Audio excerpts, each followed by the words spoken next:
Uh, This is coming down. Coming down. Yeah. Just the same, ah? Yeah. Yung pala guys, ano pala to? Minsan pala 4 dirham to. Doon na lang tayo sa 4 dirham. Minsan 3 dirham, minsan 350. Okay na 'yon. Basta wag lang po bababa sa 3 dirham kaysa po doon sa machine. Okay, 3 dirham. I put there 6,000. You know how much? 24 dirham only. 6,000. Yan guys, naglilinis po ng sasakyan. Okay. I check. You have WhatsApp, ah? Yeah, I will WhatsApp you, ah. You help me, my friend, ah. I will help you also. Clothes, 1 dirham, ah. No, 50 pills. 1 kilo. I sell 75.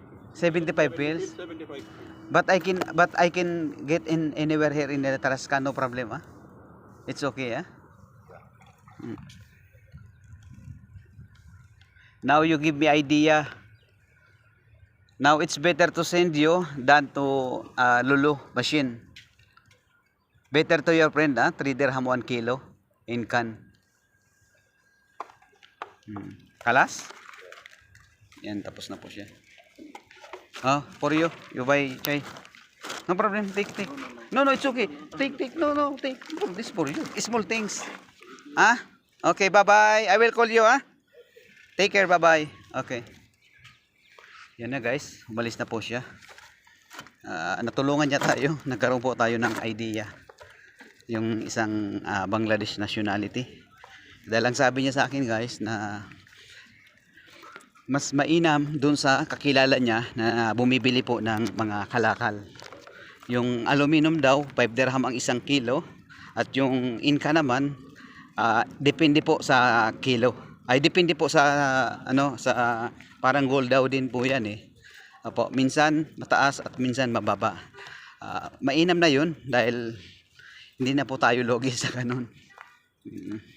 Kaya thanks talaga. Kaya 'yun, binigyan po natin siya ng pambili man lang po niya ng